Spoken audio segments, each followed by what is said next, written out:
स्वागत है।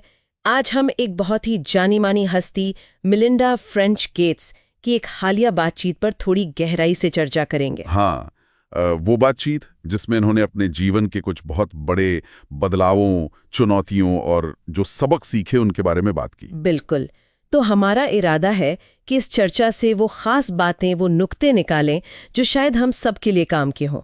मतलब जीवन में जब उतार चढ़ाव आते हैं तो उनसे कैसे निपटा जाए, इस पर कुछ रोशनी मिल सकती है। हाँ, और इसमें कई गहरे पहलू हैं, जैसे बदलाव को सिर्फ सहना नहीं बल्कि उसे अपनाना, सही। मुश्किल वक्त से जो सीखा उसे समझना और अपनी कमियों के साथ खुद को स्वीकार करना। तो देखते हैं इन अनुभवों से हम क्या सीख सकते हैं। तो चलिए शुरुआत करते हैं बदलाव से। बातचीत में ये बात आई कि मिलिंडा फ्रेंच गेट्स ने शुरू से ही बदलाव से डरने के बजाय उसमें मौके देखना सीखा। जैसे कॉलेज के लिए घर छोड़ना हुआ या फिर माइक्रोसॉफ्ट जैसी बिल्कुल नई कंपनी में जाना, उन्होंने इसे हमेशा सीखने और आप कह सकती हैं आगे बढ़ने का एक जरिया माना। और ये नजरिया, ये माइंडसेट बहुत महत्वपूर्ण है, क्योंकि देखिए अक्सर तो हम बदलाव से घबराते हैं, है ना? हाँ बिल्कुल। लेकिन यहाँ जोर इस बात पर है कि कैसे एक खुली सोच और जिज्ञासा वो हमें अनजान राहों पर भी आगे ले जा सकती है। इसमें उनके माता पिता का भी काफी योगदान था। अच्छा। हाँ, उन्होंने ही हौसला दिया कि भाई स्टेट से बाहर जाके पढ़ो, दुनिया देखो। तो एक तरह से बदलाव उनके लिए रोमांचक था, डरावना नहीं। फिर बातचीत का एक सिरा उनके जीवन के शायद सबसे मुश्किल दौर से जुड़ा, उनका तलाक। हाँ, वो बहुत ही निजी और मार्मिक हिस्सा था। उन्होंने खुद कहा कि ये उनके जीवन की सबसे कठिन चीज थी। वो शादी जिसे वो हमेशा के लिए मानती थी, उसका टूटना, फिर भरोसे का खत्म होना, आगे क्या होगा ये पता न होना। उन्होंने कहा कि इतना गहरा दुख उन्होंने पहले कभी महसूस नहीं किया था। ये सोचना भी कि वो 60 की उम्र में सिंगल होंगी, उनके लिए बहुत मुश्किल था। और देखिए, इसी मुश्किल दौर से एक बहुत ही असाधारण सीख निकली। क्या थी वो? वो ये कि दुख और खुशी को एक साथ महसूस किया जा सकता है। ऐसा नहीं है कि जीवन में या तो सिर्फ खुशी होगी या सिर्फ गम। हाँ, ये बहुत गहरी बात है।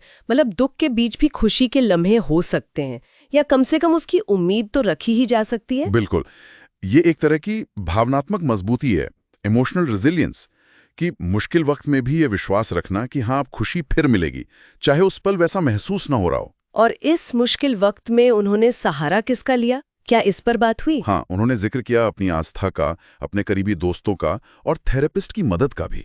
और एक बहुत अहम बात सीखी, मदद स्वीकार करना।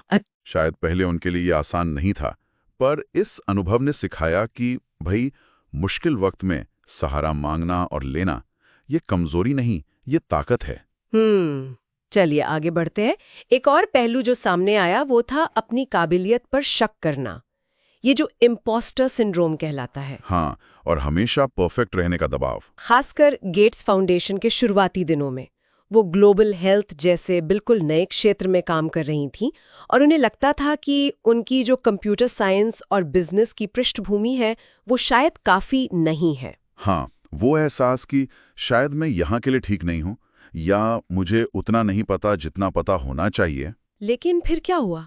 फिर उन्हें किसी ने याद दिलाया कि उनके जो दुनिया भर के दौरे थे, जमीनी स्तर पर लोगों से मिलकर जो उन्होंने सीखा था, वो अनुभव किसी डिग्री से कम नहीं था, वो अपने आप में बहुत मूल्यवान था। अच्छा। और यहीं से एक तरह से उन्होंने अपनी तथाकथित अपूर्णता को, उसे एक अलग नजरिए से देखना शुरू किया, उसे स्वीकारना शुरू किया।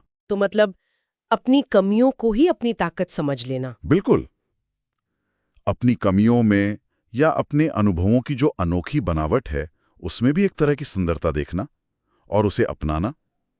जैसा कि ब्रेने ब्राउन कहती हैं, हमारी कमजोरियां ही हमें जोड़ती हैं। सही बात है। और खुद को या दूसरों को परफेक्ट ना होने पर जज न करना सीखना, इससे एक अंदरूनी शांति मिलती है। खुद के प्रति थोड़ा नरम होना, जिसे ग्रेस कहा गया है बातचीत में, वो असल में आगे बढ़ने की ताकत देता है। और आखिर में सफलता की परिभाषा पर भी बात हुई। उनके माता पिता और उनके स्कूल उर्सुलिन एकेडमी ने उन्हें बचपन से ही सेवा का महत्व सिखाया था। हाँ, स्कूल का मोटो ही था सर्वियम, यानी मैं सेवा करूंगी। ये आज के दौर में कितना प्रासंगिक है ना? बहुत ज्यादा। क्या असली सफलता सिर्फ पैसा, पद या शोहरत है?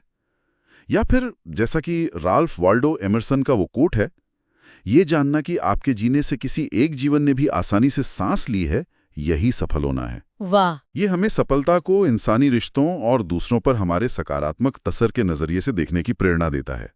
तो अगर इस पूरी चर्चा का सार निकालें तो कुछ मुख्य बातें उभरती हैं, जैसे बदलाव को एक अवसर की तरह देखना, हाँ, मुश्किल से मुश्किल दौर में भी उम्मीद और खुशी के पहलू तलाशना, बिल्कुल और अपनी कमियों या अपूर्णताओं को ताकत समझना, उन्हें स्वीकार करना। सही कहा। और साथ ही खुद पर और दूसरों पर थोड़ी नरमी बरतना, जरूरत पड़ने पर मदद मांगना और उसे स्वीकार करना, और दूसरों की भलाई में, सेवा में अपने जीवन का एक गहरा अर्थ ढूंढा। ये कुछ ऐसे सूत्र हैं जो शायद मुश्किल हालात में रास्ता दिखा सकते हैं। बिल्कुल। और जाते जाते हम अपने सुनने वालों के लिए एक सवाल छोड़ जाते हैं। अगर हम सफलता की अपनी परिभाषा को सिर्फ बाहरी मानकों, पैसा, पद, पहचान से हटाकर अपने अंदरूनी मूल्यों और दूसरों के जीवन पर हमारे सकारात्मक प्रभाव से जोड़कर देखें, तो हमारे अपने जीवन में क्या कुछ नया और सार्थक उभर सकता है। सोचने वाली बात है।